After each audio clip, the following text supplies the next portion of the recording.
Emeka, 2-0. How are you feeling? Man, disappointed. Very disappointed with the performance. I just feel like they lacked energy. It still felt like they were playing a friendly. Like there was no urgency to go for it. This is a like once in a lifetime opportunity for many of them to actually seize the opportunity, but it just felt flat. There was no leadership. There was no creativity at all. So yeah, just disappointed really. But do you think that Croatia actually played better than Nigeria today? I think they're a better team. We showed them a little bit too much respect in that regards. But if you look at the second half, they didn't really do much. But then when you look at what Nigeria were doing, we didn't have anything creative to actually nullify them, like to actually engage them. So they were just sitting back knowing that sooner or later we're just going to give the ball to them. And the attack is just going to break down. So that happened over and over again. And it's just like, we just need that spark, something to actually motivate the team. I feel like the team runs off confidence, pretty much like Arsenal sometimes back in the day, where it's like something has to happen, hit the post, the goalkeeper saves it for the team to come alive, and that didn't happen, and here we are, 2-0. Well, there was a penalty awarded to Croatia. Did you agree with the penalty? Yeah, it's I saw it. It was definitely a penalty. You know what I mean? You have to call it as you see it, and I think it's just lack of experience, over eagerness to make sure that he doesn't score. Whereas, you know, when you do that, you're going to be punished. Do you know what I mean? Like, whether the ref saw it, VAR is going to see. Somebody's going to see it. Like 100 cameras there. It's just a poor decision. But they're young defense. But you know, they live and they learn.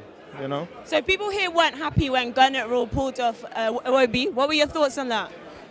Yeah, it's I don't know what the thinking behind that was. I feel like he's somebody that is like a talisman. Like you expect him to stay on the pitch, and at any point he can be that spark to create something. Really, like I feel like he's a more intelligent player. Obviously, playing under Arsene Wenger all these years, learning at the top of the game. So it's like his influence kind of feeds off the team, but I feel like he's way ahead of many of them. So sometimes when he sees the pass, nobody's making the run, or like you can see the frustration in his face when he's playing, and he's trying to have that leadership role. Like you see at halftime, he's trying to encourage everyone. But yeah, I just don't know what the thinking behind that was. But you'd like to keep him on the pitch to, you know, hopefully that something can happen from that.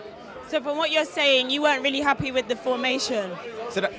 Yeah, I feel like you can start off with your game plan. There's nothing wrong with that, but you have to adapt based on how the team is playing and know the opposition's strengths and weaknesses.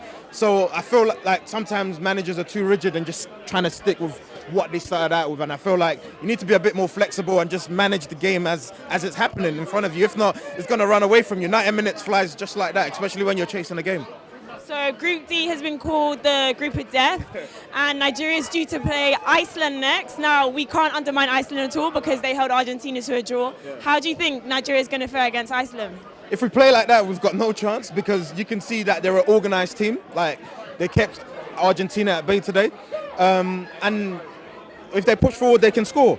And I feel like we need to have that spark in terms of being creative and using we've got speed, but we're not utilising that. We're not getting in behind, you know. So I think like these are the things they need to address over the next few days. Debrief, watch the videos, come back, and hopefully just go at them. Like you've got nothing to lose. Just go at them, and hopefully we can get a win because the group is kind of open because of that draw today. So hopefully they believe, because it's a once in a lifetime. They need to believe in themselves. And overall, do you think Nigeria can make it to the round of 16? You're speaking to one of the most optimist Arsenal fan and Nigerian fan, so I believe like we can still do it. We can still do it. Thank you so much, oh my God.